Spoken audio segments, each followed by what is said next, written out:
Hello, everyone, and welcome back to another episode with the Road to Glory podcast. I'm Juliet.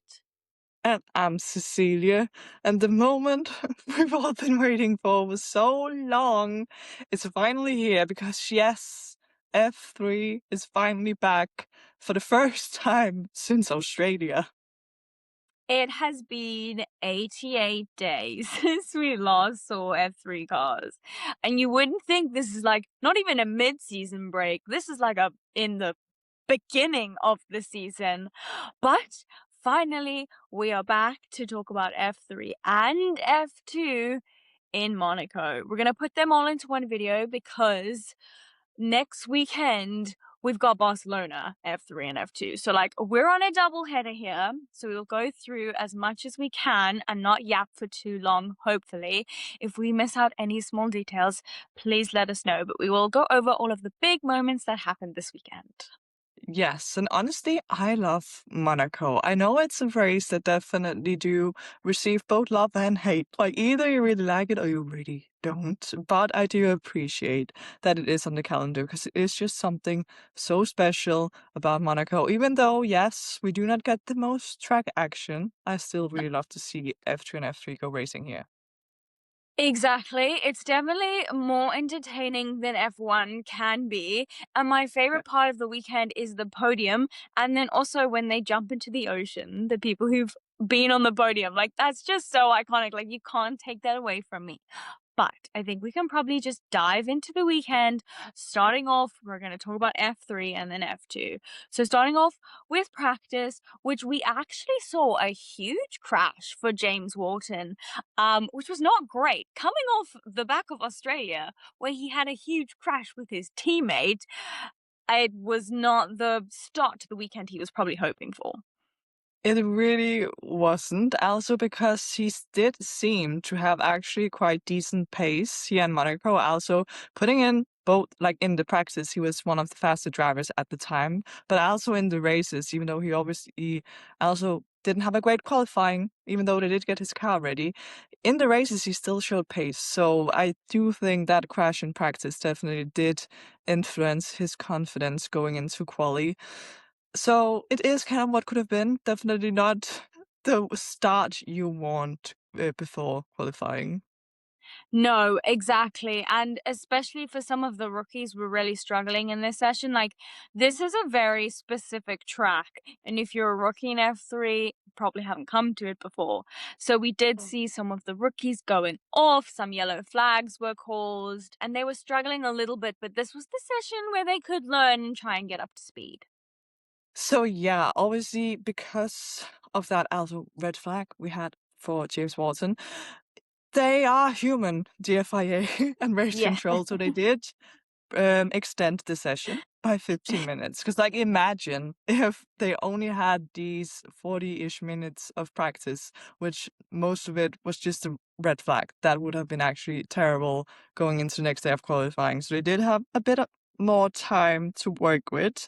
But yeah, it is very difficult to take anything away from the practice Mm. results. Now, we can't say that who were fastest in practice was, in fact, Theophil Nile, who goes on to take pole in qualifying, which we'll get to.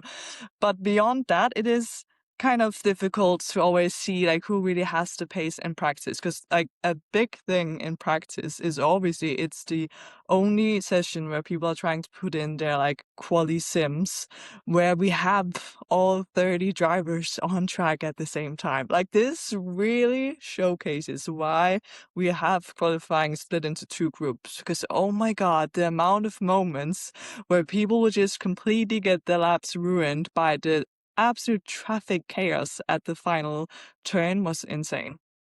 It really just shows that we have to split F3 and F2 into two groups when we quali because it's crazy. Like there's drivers who are coming around and they're flying laps, like really trying to get used to this circuit. And they come around the corner and there's like 5 cars there and you're like, there's nowhere to Yes. go because it is a street track and it's so small. So it does show why we need to have two groups. It definitely does. And also, like, even though there are some drivers who actually perform better in qualifying than in practice, it is probably because they didn't get that final good lap in practice. But I guess now that's enough practice. We can move on into qualifying. And as we already explained, it is split into two groups. And I feel like this is a question that a lot of people have each year. It's like, how does this actually work? So I guess we can like run through how it basically works. So before the race weekend starts, really, in like a driver's briefing or something, they basically draw out if the even or odd numbered cars are gonna be the first qualifying group. And this year for F3, it was the even the numbered cars that is starting in Group A. And now, obviously, it can be a bit worse starting in Group A. Like this is where the Yeah. small like not injustice, like not completely fair way of doing it is obviously the track conditions. Most Mm. of the times, at least if it is like normal weather, not raining or anything, track conditions will be better in Group B. So we often do see the fastest qualifying time being set there because obviously, even though we have two groups, it is who sets the fastest time in whichever group. Like, so overall fastest time that will take pole position. And then to make it very easily explained with like how the grid is then formed is if we say like we had this weekend where group B sets the fastest time in qualifying, then every driver in that group will start in the pole side. So like first, third, fifth downwards. And the same goes for the other slower group will start on the opposite side of the grid. Hopefully that made sense. Exactly. And when the drivers are qualifying in their own groups and we see like where they start to place, they are trying for that row of the grid. Obviously, if the Yes. person is fastest, they may be fastest or they may be second. So that's the first row, second row, third row, etc. Exactly. And important to note for F3 qualifying, with what you're really aiming for is to at the very least qualify in the top 6 of your own group, because that will mean that even though if you are in the fastest or slowest group, you will qualify within the top 12, which is obviously so important in F3 because that is what our reverse grid will be starting with. The person who qualified 12th will start from pole. So if you are outside of that top 6, I'm not gonna say you might as well just go home, but you probably won't have a great time in Monaco starting outside of the points in both races. Exactly. It's a very difficult place to start from. So everyone was kind of aiming to be on the 1, 2, 3, 4, 5, 6 row. But a little bit different to quali that we have throughout the year, we usually see drivers go out, do some laps, come into the pits, and then go out again. But at Monaco, it's a consistent run. Everyone's just going round and round and round, building up their tire temperature and just perfecting a lap. Yes, which makes a lot of sense, both because the time that each group has is not as like a long qualifying session as you would usually have if it's all 30 drivers. So they don't really have time to come in and change for new tires or anything, but also really just like building the confidence of just staying out also helps a lot. So that is how qualifying works. And now let's get into what actually happened with Group A first. Obviously, we cannot go through every single driver that was in this group because that doesn't really matter. But I will say, like, No. the key persons I would mention is obviously our championship leader going into the weekend, Ugo Ugochukwu, was in Group A. And so were two of the Trident drivers. Obviously, my eyes go straight to Noah still. For those who don't know, I'll always be focused on Noah still. And yeah, also Tuka Tapanen and Brando Badua, I feel like are those who would like to be mentioned most throughout this episode. Definitely. Those are the ones who kind of featured throughout the weekend. I will say there weren't too many things that actually happened in Group A qualifying. We did get Finn McLaughlin getting a damaged front wing from going into the wall, but he did end up continuing. But I think that probably did not help him set the greatest time. Definitely did not. Also, I will say I'm so surprised by how well behaved like the entire qualifying was, both Group A and Group B. I don't believe we had like a single yellow flag even, which is insane considering both that they have not been racing since Australia and also that it's literally Monaco. Like the smallest mistake can send you straight into a barrier. So very impressive that everyone for the most part managed to like stay clean. Now again, as you said, not a lot happened. Of course, because of my curse on Noah Stormstill, he had to be the only driver in the entirety of F3 qualifying who, of course, ended up impeding someone and did get a 3-place grid job going into both races. Of course, it's just your luck. Yes, because when I saw his qualifying, yes, it wasn't the best, but it was inside that crucial top 6, meaning if he had not gotten that grid drop, he would have started P3 for the sprint race, which obviously, being Monaco, would be great chances of getting that podium. But of course not, he had to start P6 instead.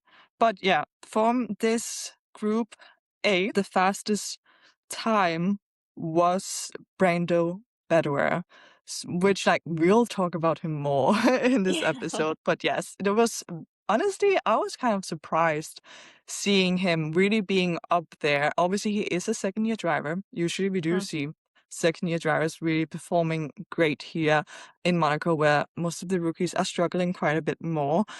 But still, he had such an off year with Prema last year. I think this just like really feeds into the every driver who has left Prema in F2 or F3 are just absolutely thriving right now.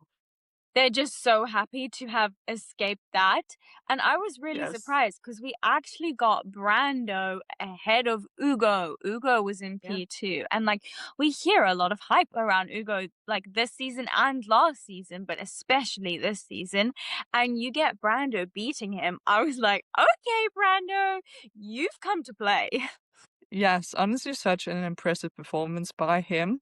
But then obviously the annoying thing about Monaco qualifying is then that was it for him. He just had to sit out the next group and impatiently and anxiously wait and see if Group B were able to set a faster time than his best lap. And now, unfortunately for him, Group B did end up being faster. So if we look at the drivers who are in Group B, obviously key persons are Theophil Nile, because as we already mentioned, he ends up making the fastest lap and taking pole position. But I will also mention new driver 2F3 because he missed the Australian round.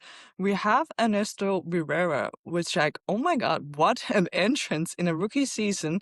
Your first race weekend is in Monaco, and he performed so well.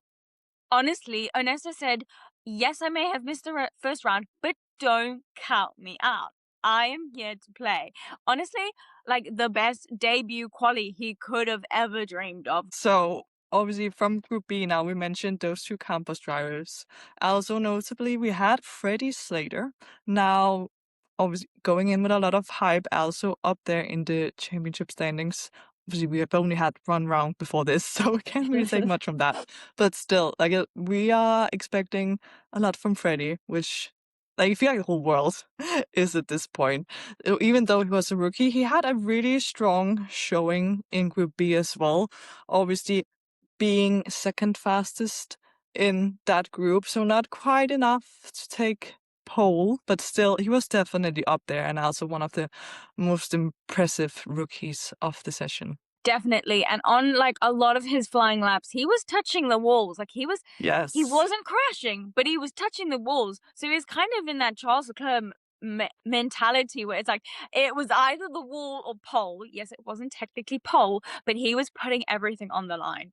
Yes, I will also say that that Trident car really didn't look like it enjoyed Monaco that much because like the onboards both from Freddie, but also Noah Stromsdal. Now I know he didn't drive as fast in Group A, but like at the beginning of the session, he was setting the fastest time in his group. And like the amount of times he was just about to throw his car into a wall because he was about to lose it was actually so scary to see. So definitely the Trident wasn't completely hooked up perfectly to drive in Monaco, I don't think. It definitely looked like a struggle, both for Noah and Freddie. So very impressive by Freddie to still manage to not bin it and still put in a very fast time. Exactly. And we actually got back-to-back Campos poles because last year in Monaco we had Nikola Tsolov getting pole, and now this year we had Teofil now. So it seems like Monaco is just the place for Campos.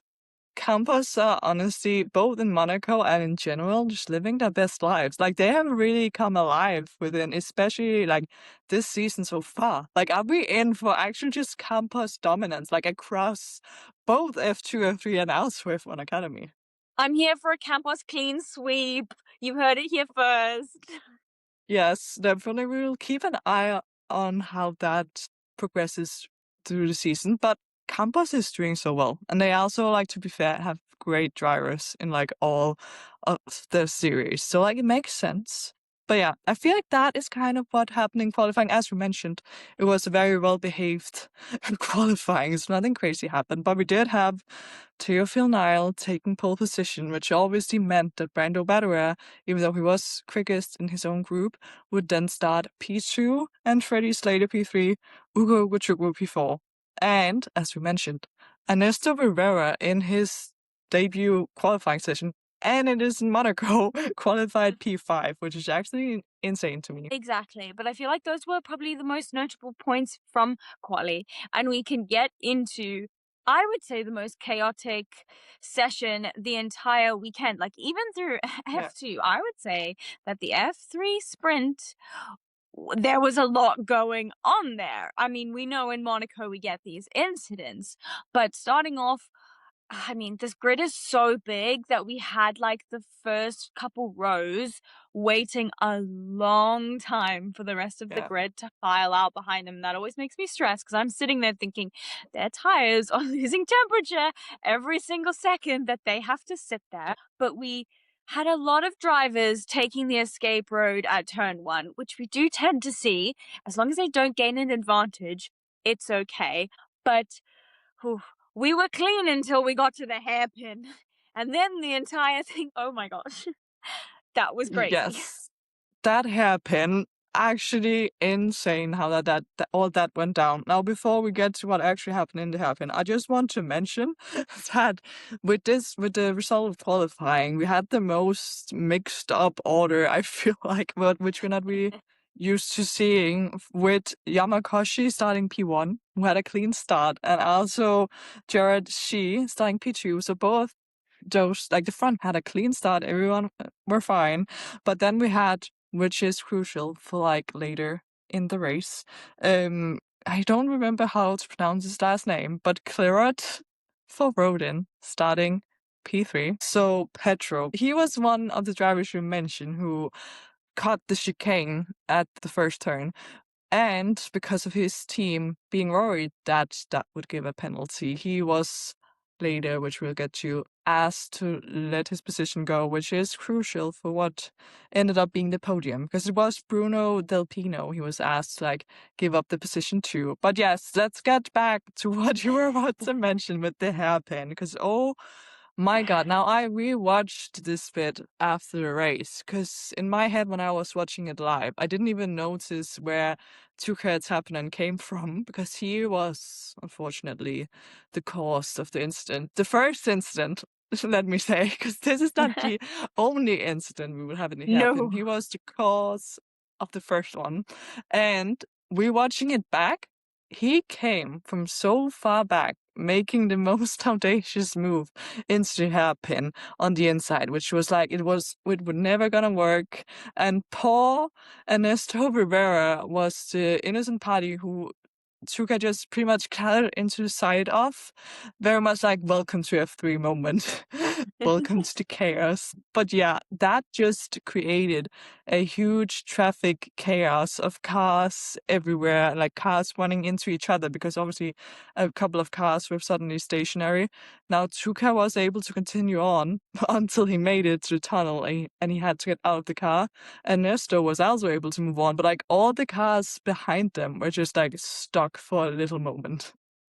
It was such a knock-on effect because the cars are slowing down, there's a bit of an accident, like, everything's going on, there's Yeah. nowhere for cars to go, and we actually had another incident kind of on, like, the outside of the hairpin of poor Brad Benavides and Christian Ho. Just their cars wanted to become one, it seemed, and they had a Yes. little bit of an incident on the side as well. Yes, so with everything going on in the hairpin, it did result in fallen tributes of their first lap hairpin incident being Christian Ho, Brad Benavides, Brando Bedra, and also Chuka Tappanen. And now I also think like a couple of other cars had to like pit, Mm. but were technically still in the race. But also like pretty heavily damaged from the incident. And worth mentioning is also after this incident, Brad Benavides had to actually withdraw from the feature race day after. He had, I think, some broken ribs, which is just like so unfortunate for him because there's also rumors circulating that it's going to take him like 2 months to heal. And we're coming up to Barcelona, Silverstone. Like, we have got back to back races here. I'm going to cry if we don't get to see Brad Benavides at Silverstone because I really love him and he's just been so unfortunate, but he's also performed like so well. And I'm just gonna be so disappointed if he doesn't actually get to do a full season. Because in my mind, this is his last season. But if this has happened, who knows? Yeah, honestly, I really hope he does have a speedy recovery so he can be back in the car soon. But obviously, he also cannot race if he's not fully No. healed yet. So we'll have to wait and see. And I also like expect this to be his final season because he is like one of those odd drivers who's actually he is performing really well. So it's not like he's just there just to be there. Like he's No. actually performing well. But at the same time, he's also like an odd driver in the fact he has technically been up to F2 and then went back to another lower series and now he's back in F3. So like if he doesn't like progress back up to F2 again soon, I don't know what will happen with Brad Benavides, but hopefully he'll be able to not miss too much of this maybe final F3 season. Exactly. And honestly, because of all this chaos that happened, we had a red flag because there was so much cleanup that they needed to do.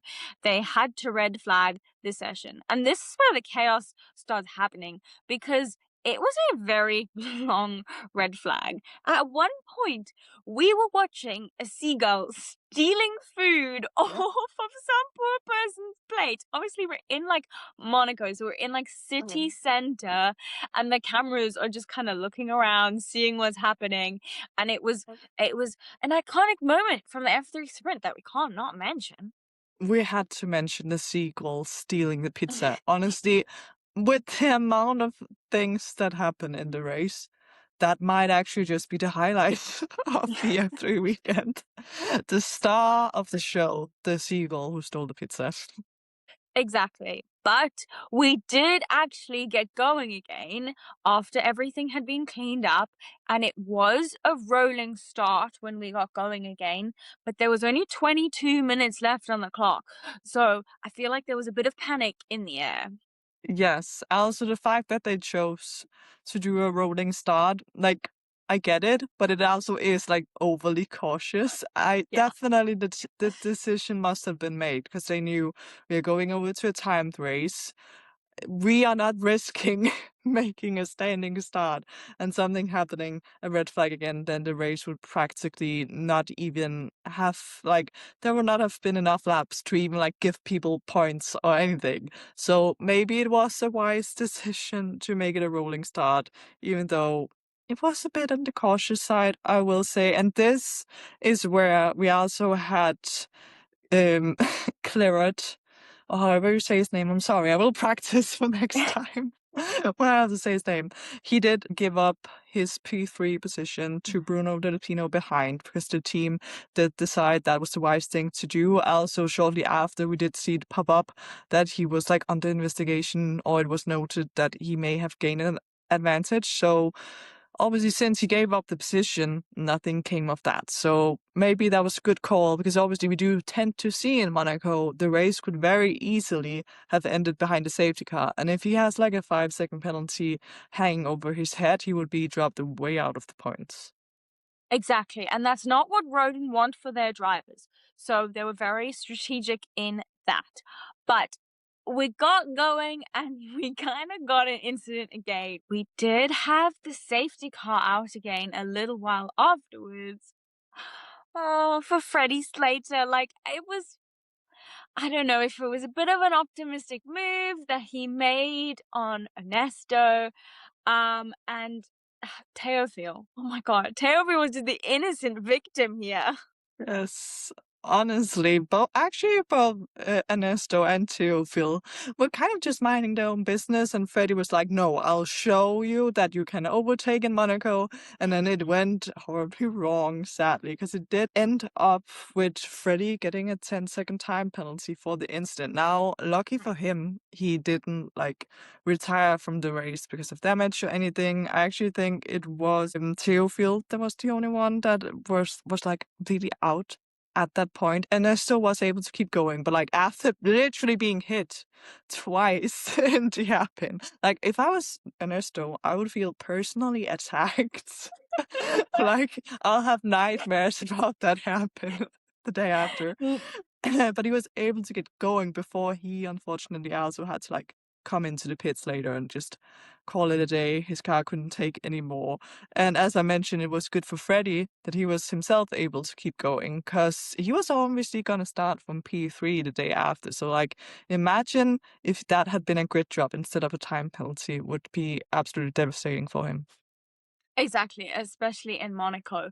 But luckily, the safety car was not out for too long, and we had 14 minutes on the clock remaining when everyone was going back up to racing speed. I will say Freddie was not happy, and over the No. radio told his engineer, "Leave me alone," and he was just wanting to go out and drive and kind of forget about this race.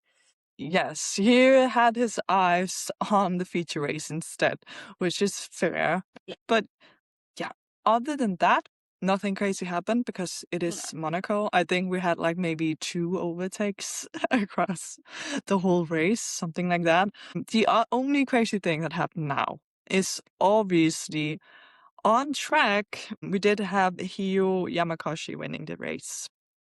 Now, unfortunately, he did not get to keep that win. And it must be such heartbreak winning in Monaco and then figuring out after the race, after the podium, after everything, you know what? You're actually disqualified. Exactly, and it wasn't even for, like, the biggest reason. Obviously, we understand why, but he had a technical infringement, and the front push rod that was meant to be on the left-hand side was on the right-hand side, and the right-hand side one was on the left-hand side one. So it wasn't even like he was getting performance from it, it was just like a technical infringement, and this stuff does happen in F3 and F2. We have these mistakes made. But it's very, very disappointing for him. But because of that, we got a John G win, which was like it was his first podium and then his first win when he inherited it. And like of Monaco of all places, like just so incredible.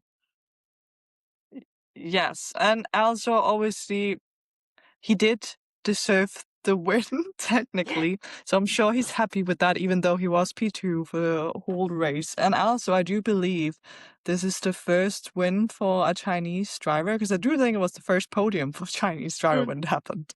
So kind of unfortunate that he didn't get to have his moment of actually standing on the top step. But yeah, we'll have yeah. to wait and see if that happens later. But that obviously also means, since he was promoted to P1, that we have Bruno Del Pino ending P2 after the disqualification, which meant that we did have Pedro Clarod, even though he had to give up his P3 early in the race, then reclaim the last podium position after the actual podium. So yes, he did not get the experience, but at least he got the silverware afterwards. Exactly. I mean, that's a podium you don't want to miss, but at Oh. least he gets more points. So he's got to think about that. After the race, this is when we have a whole bunch of penalties that were given after the sprint. Now, there's a lot, so I'm just going to read down what I had. But we had Enzo Deligny receiving a 10-second time penalty for leaving the track and gaining an advantage. He dropped from 15th to 21st. He got stop and go penalty converted to a 30-second time penalty, also due to a team member allegedly touching the car in the fast lane after the 15-second signal was shown. Not great for Enzo, really a race to forget. Monaco comes back to strike Nikola Tsolov. If you were here last year, you know. But he Yes. received a 10-second time penalty for leaving the track and gaining an advantage. Then Matteo Del Palo received a 10-second time penalty for leaving the track and gaining an advantage. Then Louis Sharp has received a stop and go penalty converted to a 30-second time penalty, again due to a team member allegedly touching the car in the fast lane after the 15-second signal was shown. We got another penalty from Michael Shin, the same, a stop and go converted to a 30-second time penalty for a team member touching the car in the fast lane. Like, this seemed to be an issue that a lot of team members were doing. Yeah. I don't know if, like, they couldn't hear that the signal was, like, given and then they touched the car. But then we also had Yevan David and Fernando Barrichello all getting the 30-second time penalty added for the same incident. But Yeah. we are getting the same issue, so it seems like it was a common issue. We've got 2 more to go through. I'm going. I promise. It just keeps going. We have Tuka Tappinen receiving a 10-second time penalty for causing a collision with Ernesto Riviera, which obviously we covered in the hairpin. He also got 2 penalty points for that, but they're the first on his license, so he doesn't have to worry about that too much. And then Brad Benavidez got a 10-second time penalty for his collision with Christian Ho, and he also got 2 penalty points on his license. But that's it. There we go. I did it. Yes, complete list of post-race penalties was actually insane this race. For the lack of things actually happening in the sprint, apparently a lot of stuff happened with penalties, and also I will say that I agree it's kind of odd one that a lot of people got the same penalty for like touching the car when they were not allowed to. I would say like maybe it was like the mechanics not being aware at the time of like when they weren't supposed to touch it. It can also be just like obviously these mechanics had also had to wait for so long before they went racing again, and it's only the second round. So like maybe there was some rustiness of them not really being up to date exactly on the rules, even though they obviously should be. But like there must be some odd reason why so many of the teams did the same thing wrong. Exactly. But we can finally jump into the F3 feature race where we start off with a brilliant start from Brando Badaware. Like, that was probably the perfect start that he could have been wishing for, and he took P1. And now when you know you take P1 on lap 1, you have got to drive your life out, but you most probably will keep this P1 throughout the race. Yes, it was very impressive by him getting such a good start, being able to jump to Phil Nile, because definitely most of the time it is whoever starts pole will just be able to keep the lead going into turn 1. But not this time. Brando went, you know what, I was fastest in my group. I will have the lead and I'll take the win. So that was very great by him. Obviously, slight disappointment for Phil Nile. Now, he didn't have like a terrible start or anything. It could have been worse. He only lost that 1 position, but still slightly disappointing. And I will say, going into the race, now not a lot of stuff happened, but I will say that Brando Betterer kind of had it all under control for like the entirety of the race, was kind of just cruising, not being really pushed that much from behind by Theophil. It was actually more so Theophil having to look in his mirrors of Freddie Slater very impatiently, trying to see if there was any way past him, which again, it's Monaco, and maybe Freddie had learned his lesson that he cannot just go for any crazy move here, unfortunately. So it was kind of very much just like stagnant across the race with that top 3. Exactly. We did have a safety car out in the beginning of the race for Tuka Tappinen again. Another victim. Monaco does not like Tuka Tappinen, but he had quite a Yes. huge crash after he had an incident with Maciej Guadish, and he kind of had nowhere to go. So we did land up get a safety car out for that, but we were green on lap 5 again with Brando Badaware having another great restart there. And tire wear is not that high in Monaco, but we do tend to get the rear tires to really overheat. And one of the weirdest radios that we've ever gotten was during the sprint race where we had Freddie come over the radio, like completely opposite to the race before, saying that, oh, the car is great. I'm loving Yeah. it. And I was like, okay, Freddie, thanks for letting us know. Yes, he really loved the Trident car on that day very much since he felt the need to come over the radio at some point and mention that. But yeah, kind of a boring feature race, I will Yes. say. Now, discussion point to have here. Obviously, we never have pit stops in F3 because, like all F3 level series, the races are so short, it's really not necessary to have pit stops, and it would probably be pretty gimmicky if we did add a Yeah. pit stop. But I will say, like when we are in Monaco specifically, the only thing that is really interesting, besides like if there's chaos and people crash, which we also don't really want to see, the only Yeah. interesting thing in Monaco in F2 and F1 is really when people make their pit stops and the strategy in that and everything that can happen. Like that is the point of the races where things actually happen. So like a small discussion to have here. Should we just try and add a pit stop for specifically the feature race in F3? I would love that because, as you mentioned, like it's the biggest thing in F2 and F1 races that just creates a bit of drama because otherwise, like this race, yeah, we had stuff happening, but it wasn't the most exciting race overall. And I think it's something that someone should bring forward to the FIA and say, like, specifically for Monaco F3 feature race, let's try a pit stop. Yeah. I mean, why not? Honestly, I know again it's not necessary because the tire wear is not that big. But like, come on, why not try something different? Because after this race, even though like, yes, it was nice seeing Brando Bedra getting that win, he definitely deserved after being fastest in his qualifying group on the Friday, taking the lead into turn one. But after that, nothing much happened. It was Yeah. kind of just small DRS trains, people dropping back to then try and take fastest lap. That was kind of it. But well done to Brando Bedua. I will still say, even though we say it's boring, still very well done because Yes. it can be so easy to make the smallest of mistakes and he would have been in the wall. So really great driven by every single driver that managed to survive, honestly. But I do think when we get to F2 feature race, the thing we will be talking most about is the chaos that the pit stop rounds Mm. started. So like if we could get a pit stop in F3, I really would not mind it just for like the F3 feature race in Monaco specifically. Nowhere else. Just here. Exactly. It doesn't hurt to try. But we did have Teofil Nile landing up in P2, actually gaining by the end of the race quite a bit of a gap over Freddie Slater behind him in P3, and that was our podium.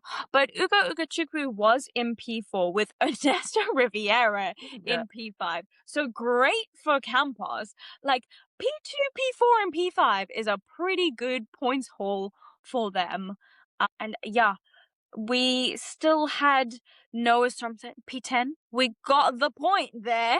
So that's what Yes, matters. points in both sprint and feature, might I add. That is all I could ask for because obviously Australia wasn't very kind to him. So I will take that. We are like steadily moving, gaining points. Hopefully, it'll be more points than just a P10 in the feature and like a P5 or something in the sprint.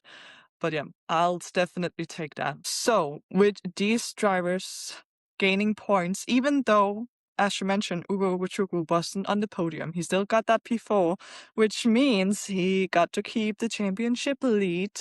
So we still have Ugo leading the championship, still with Bruno Del Pino in P2, and Freddie Slater just 1 point behind P2 in P3. And biggest movers in the championship standings. Now again, it's early days. It's literally only round 2, but we did have Brando Badua and Theophil Nile jumping up to P4 and P5.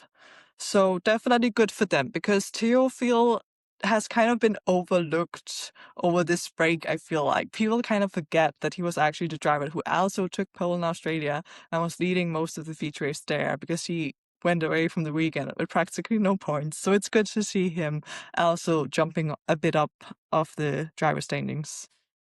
Exactly. He came with like a refreshed look to Monaco and completely had a big points haul. So, very good for him. Someone to definitely keep an eye on because I could see him continuing to score points if his luck keeps going. But I think that is F3 covered.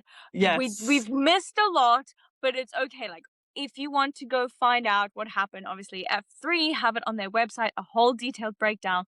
But when we have to fit F3 and F2, we're yappers and we will just yap about every single point for ages. So I think we can probably move on to the F2 weekend, starting off with practice, where, okay, the unluckiest driver, Oliver Goethe. Like I said last time that he was going to prove me wrong and come back with vengeance, and I just don't think it was his weekend.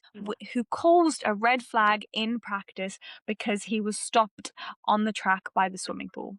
That sounds like that's such a crazy sentence, but that's the corner. Yes, it is. That is the quirkiness of Monaco. But yeah, he did cause a red flag, and obviously not really his fault because it was like just his car stopped on track, as far as Yeah. I know. So very unfortunate start because obviously they only do have that one practice session. So not really getting in the laps is very hurtful. We also did have Rafael Villagomez crash at the casino. He went out wide into the barrier, and now this crash did cause another red flag. So it was kind of like a start practice session.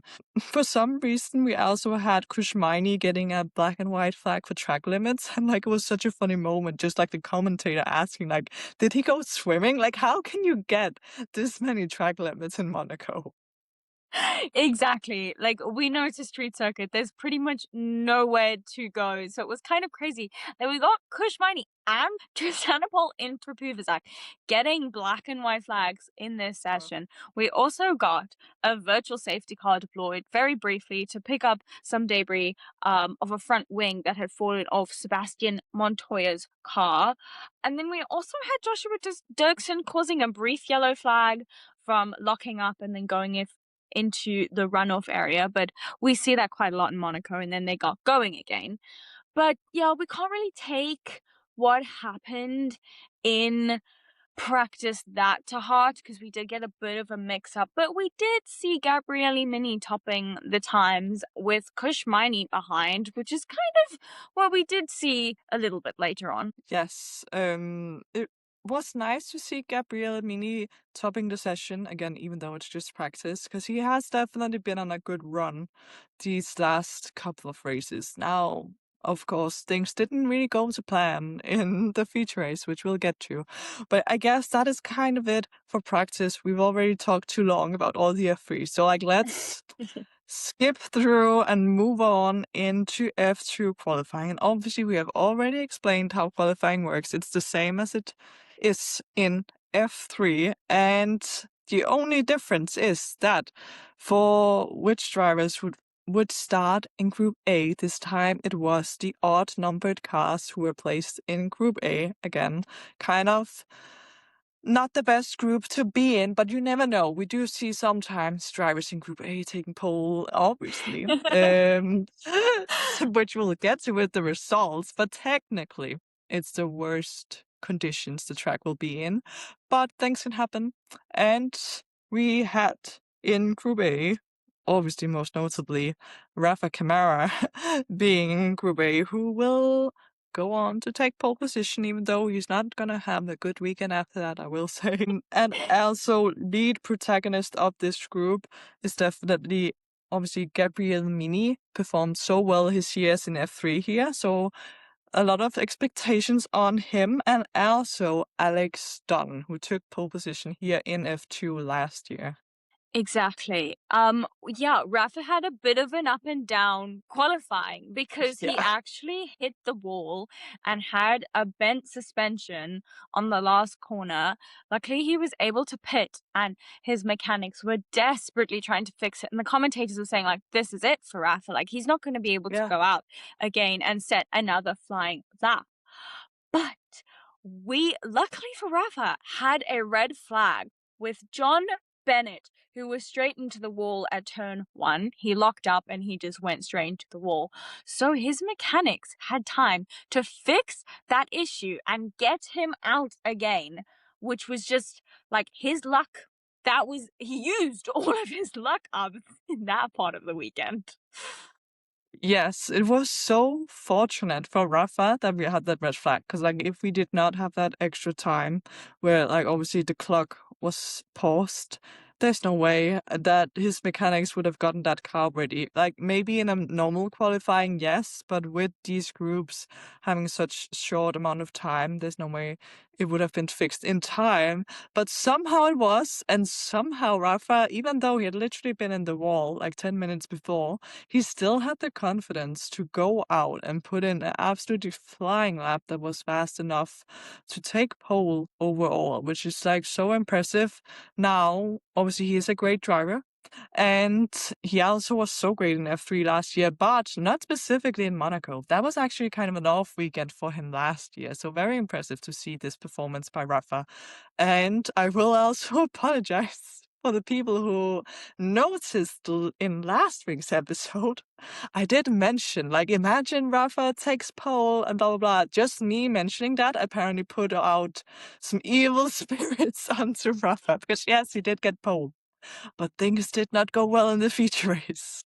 No, you completely cursed him. I think I cursed Joshua Dirksen this weekend as well. Like Yeah. Invicta, really, they went from the highest of highs to the lowest of lows. Actually insane because when we look at qualifying results like overall, obviously we also get to Group B, don't worry. But now that we are on the topic of Invicta, I will say when we got the results in first, we had Rafa taking pole, Joshua Dirksen qualifying P10, so he would be reversed grid like sprint pole sitter, but of course he was not because he did get a 3 place grid drop for impeding, I believe. So like going from that to like then starting P4 is just like the start of how bad things would go for Invicta later in the weekend. Exactly. But to round out Group 1's qualifying, we had Alex Dunn in P2, Dino Beganovic in P3, Gabriele Mini in P4, Noel Leon in P5, and Rutomo Miata in P6. Yes, and obviously now that we have moved on to F2, the all crucial place you need to be in your own group is in the top 5 because it is Yes. the top 10 that is reversed. So very unfortunate for the drivers who did qualify outside of the top 5. Now, obviously, we always tend to mention Colton Herta.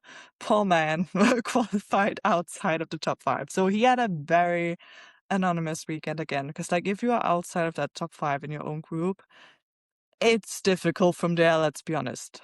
It really is. But moving on to Group B, we got a red Oh yeah, flag. where Colton Herta is. I don't even know why I mentioned Colton Herta because he's obviously in Group B. I'm sorry, I was like ahead of myself. It's okay. You were just ahead of the curve, Yeah. but we had Yeah. this red flag out for Kushmini straight into the back of Lawrence Van Hoopen, who then got beached on the curb and had to get out of his car and was just on the really, really bad side of our luck meter. Oh my god, that incident is literally like I don't even get it. How we get an incident before they're not even on push laps or anything, just like on their warm-up laps. And the fact that Kushmaini just got a 3 place grid drop for literally taking out Lawrence van Hoopen of qualifying. Like he didn't get to put in a single lap. That is a 3 place grid drop.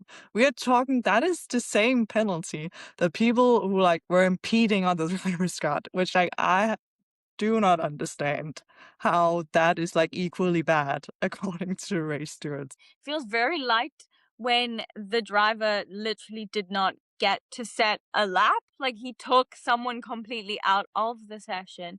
But I guess we are not stewards, so we are not people to decide that. No, but after that, obviously we did get going after like a short-ish red flag after they got Lawrence Van Hoopen out of the way, I guess, because did get stuck on that curb, unfortunately. Uh, Once the red flag was done, we did have 12 minutes still to go. And after that, I feel like people were behaving pretty well. We did have Tsolov setting the fastest time of the group, even though it was not the fastest overall, so only enough for a P2. And yeah, we also had Dirksen impeding Miney. So obviously getting that three-place grid drop, which I already mentioned. And we also had John Bennett getting his fastest time deleted for causing that red flag in Group A, which I don't know why I'm mentioning now, but it is here in my notes now. So there's that. Exactly. And I feel like that's pretty much all that happened in the qualifying, and we can probably jump into the sprint, where again we did get a little while that the first couple grid spots were waiting for the other bits of the field to come up to the front of the line, but we did get a good start from Noel. Roman had a little bit of a lockup in the first corner. And again, the unluckiest driver, Oliver Goethe, had an incident. He didn't even like get to the first corner basically because he got damaged. No. And he actually pointed this out himself. I think it's been Ritomo Miata who has taken him out in like the past 3 races that they've done. And Yeah. Ritomo just seems to have beef with Ollie. It's actually insane. Like, is this the new Alex Dunn and Victor Martins? Like, this season, we just have Ritomo Miata and Oliver Grayson for whatever reason, just wanting to collide with each other in every single race. Like, can we just not? Can we separate them physically from, like, starting anywhere near each other, please? Please, because Ollie has so much pace to show. He's just Yeah. keeps getting taken out. And he must be so frustrated as well to like actually post on his Instagram story like a clip. I think it was from the feature race of like, this guy is taking me out like the last 3 races. It's like, okay, Ollie, calm down, but like understandably, like his frustration. I would be frustrated too, I will say. Definitely. And we know it was Ritomo's fault because he did get a 10-second time penalty for causing that collision. And he did get 2 penalty points on his license, bringing his total up to 3. So all those 3 points were caused by Ollie. But we got a couple of gaining an advantage at turn 1 penalties coming through because we do see drivers taking the escape road at turn 1, and then not giving the place back, which is what we saw with Lawrence Van Hoopen. I wouldn't say that this was the most exciting race. I think Mm. overall the entire F2 weekend was a little bit meh. Like there were some things that were Yeah. happening, but specifically the sprint, like I was kind of falling asleep in certain parts of it.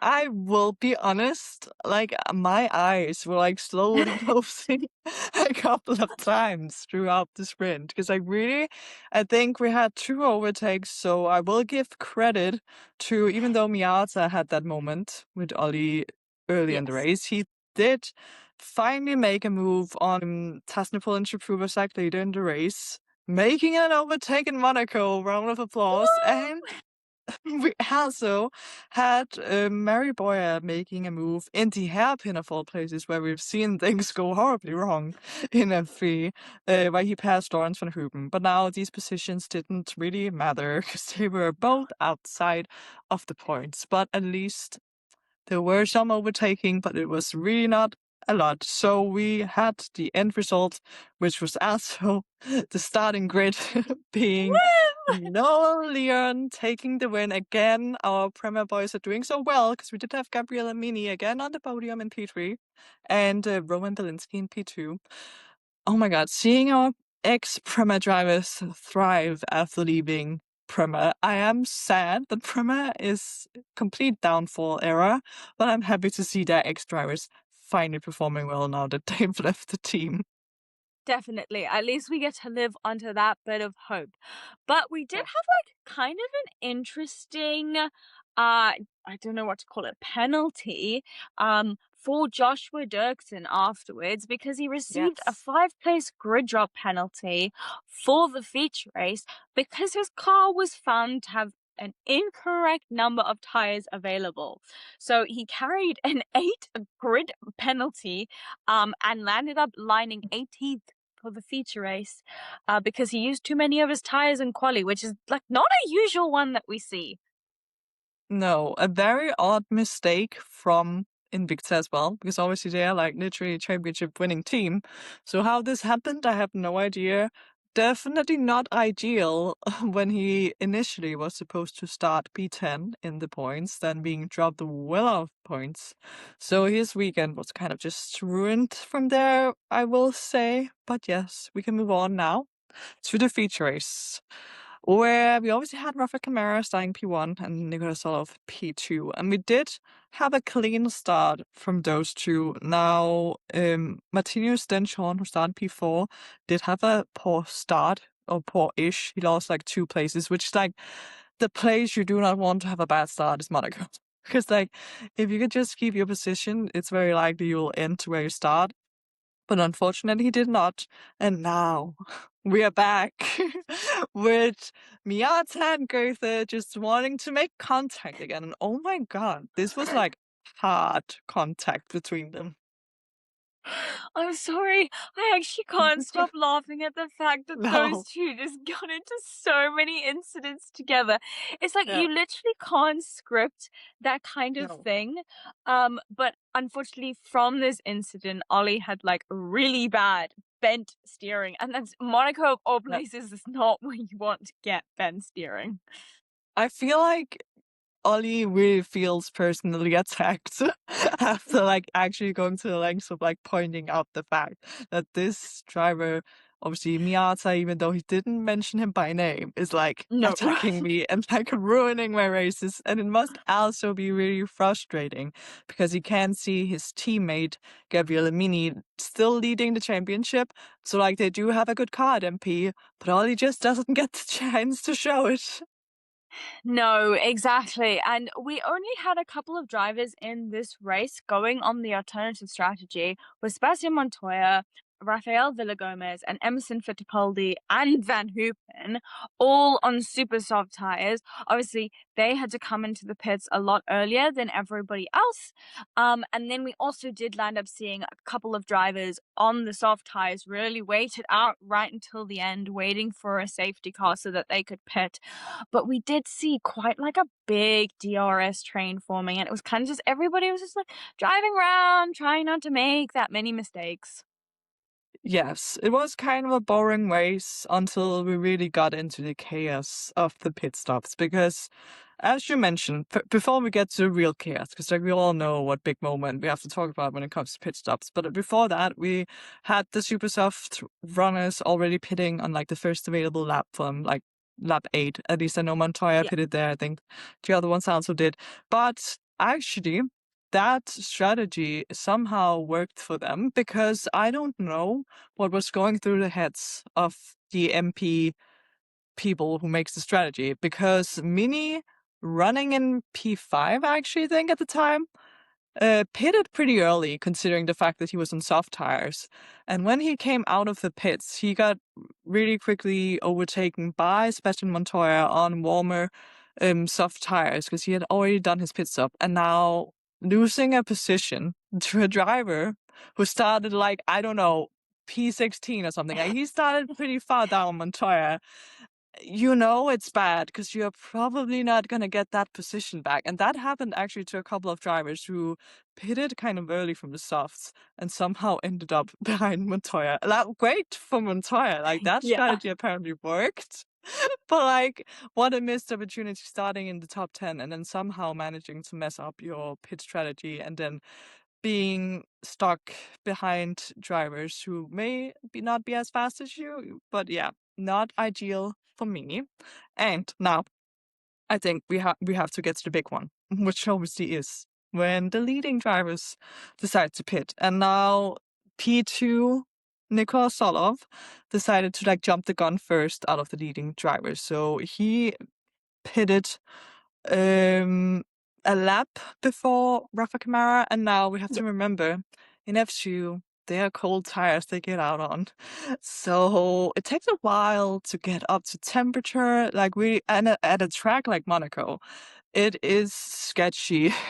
Finding the grip on cold tires, you're worried you're gonna end up on a wall. But Rafa, when he came out on those cold tires, like the commentators were questioning, like, does he have a problem with the car? Is the tire not fitted properly? Because he was like losing so much time. Because even though he did pit like a lap later than Solov, he had like a pretty big margin. It wasn't like Solov had really had a great in lap or out lap or anything. There was still a like comfortable margin, but like that margin just disappeared so quickly until we had Solov challenging for the lead into turn one, and Rafa just did not have any sort of grip on his tires. He had not been able to really heat them up properly at that point, so he just went straight into the runoff area at turn one. And not only that, he also lost his engine doing it. Yes, and this was just, it was not great. Obviously, I can understand that Invicta were probably very upset about this, Yeah. but we did see a lot of other drivers as well struggling for grips when they came out on this tire, and a lot of drivers who were just lacking some pace. But I feel like we have to mention this. We did get Rafa's engineer coming over the radio, and I would say being very unprofessional and swearing and shouting at Rafa, being like, "What are you doing? Like, we had such a big margin, like how could you mess this up?" And Rafa going, "I had no grip, like there was absolutely nothing that I could do. Like, it clearly was not Rafa's fault." So I just was not very happy with that Invicta engineer to come over the radio and say that. Like, yes, Rafa is like a professional sportsman, but Yeah. I just don't think it's appropriate. No, because this is like an interesting point now talking about Rafa's race engineer, because obviously last race weekend in Canada, we kind of just laughed it off because he also had a very aggressive team radio there where he was like Yeah. so upset, like, this is not how we go racing, and like, we don't want a penalty, blah, blah, blah. All that kind of just seemed funny at the time, but now seeing it happen again, like even worse, it feels like there is a very toxic relationship between Rafa and his race engineer, and it doesn't help anyone. And it's definitely something Invicta should look into, because I don't think this is the way they should be going with how they communicate with each other. No, it does not seem like a healthy racing environment. Like swearing over No. the radio to each other, like not even like at somebody else that's on the racetrack, like to each other. It just, I think something needs to be changed there. Yeah, I agree. It will be interesting to see what happens with that, because definitely we will be getting like every team radio, I feel like, from Rafa's race engineer now, just to keep an eye out on that. Because like that is just, it's not what you want to hear. Like we have had in the past other race engineers where it's like they often get broadcasters because they like encourage the drivers, and like obviously thinking back to Pedro ex Prema race engineer in F2, prime example of the best race engineer relationship you can have between him and his drivers. This is like the complete opposite of that. And I really do hope some things change. But yeah, going back to what actually happened with Rafa, it is so unfortunate. It just really seemed like he was kind of panicking of the fact that he did not have any grip and couldn't like get the heat into his tires. Because had he just, obviously it's easy to say after the fact, had he just like let Solov go because he could see he couldn't like make the corner, and then have kept P2 maybe. That would have been great. But unfortunately, that is not what happened. And he really tried his best to keep that lead and then ended up not finishing the race instead. Yes, and he actually did cause a brief virtual safety car, which Ritomo Miata luckily was already in the pits by then and got a much cheaper pit stop. But again, he came out on cold tires and started completely dropping out the order. So he gained something from the pit stop and then completely lost it with having no tire temperature. Yes, and honestly, just everything about the pit stops, I feel like was pure chaos after this as well. Because as we mentioned earlier, there were a lot of the drivers who started on soft, which is like we'll go on the hero strategy, like really hero or zero, nothing in between. Like if there comes a well-timed safety car, we can win the race, or we can just like end completely nowhere.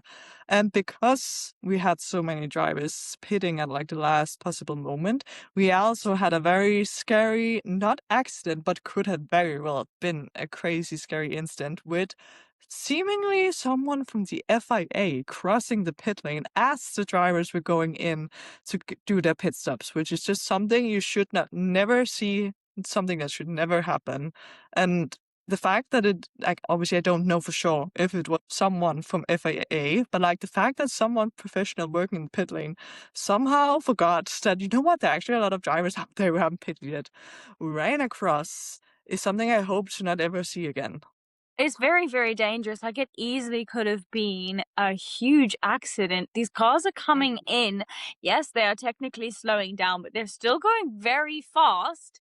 And you work in the world of motorsports, you should know not to just run across the pit lane. Yes, actually insane. Hopefully, nothing like that ever happens again, because it could be a terrible, terrible incident. But luckily, nothing happened. And after the whole mess of people who didn't pitted dropped down the order, we did have, as expected from what we could see, being the virtual lead for quite a while, with Nikola Tsolov winning the race ahead of Alex Dunn. Finally, actually, in general, Rodin has some good luck. Like, they are keeping the momentum they had going in Canada, going into Monaco. And we had Dino Beganovic, also his car not just spontaneously blowing up for once, finishing P3. Exactly.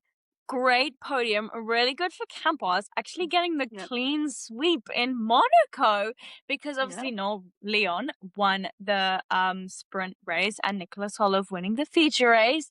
But something to note is we actually had in P7 Emerson Fittipaldi. We got AIX points. Yay! Actually, really great job from him, because we have seen AIX not always be the best. So the fact that he has been able to actually get points 2 rounds now is definitely a positive start for him. And obviously, as I mentioned, Montoya with that alternative strategy of starting on the super soft also managed to get into the points in P8. I feel like that is like the Premier season this year. It's like the drivers qualifying horribly and then somehow through the race clawing their way up into the points. Now, obviously, it's not big points, but I will still take it. I will take anything I can get at this point. Yeah, I agree. And obviously, that leaves us with a slight change in the driver standings, because we do still have Gabriele Mini leading the championship, but obviously, because that terrible pit strategy, I don't know what was going on with that. He obviously dropped outside of the points. So that is so hurtful when Nikola Tsolov obviously took the 25 points for the win. So now it's only 1 point separating Gabriel Mini and Nikola Tsolov. And we have the Rodin drivers, Martino Stenchon and Alex Dunn, actually being tied on points for P3. Kind of crazy, little bit of a mix up, but everything is just like really spicing up in the championship Yep. at the moment. And luckily, we don't have that long to wait because next weekend we've got both F3 and F2 back in Barcelona. We're going to a track that these drivers know very, very well. We do so much testing at this track and we go Yeah. to it all the time. So it's going to be interesting to see what happens when we get there next weekend. Yes. So we hope you enjoyed this race review, even though it was a bit chaotic, just like Monaco is, and that you will obviously be back again next week for possibly even more chaos in Barcelona. Hopefully, some more action actually, now that we are at a track where you can overtake. So I cannot wait for Barcelona, honestly. Even though we just had Monaco, like, give me more, please. I can never get enough feeder series, so just give it all to me. Yes, so we will obviously be back here again next week for another race review. Let us know what you think of these race reviews, if there's anything you want us to change or like highlight or focus more on. And whenever there's not a new episode out, you obviously have to follow us on our social media platforms, Instagram, TikTok, and Twitter, or X, whatever you want to call it.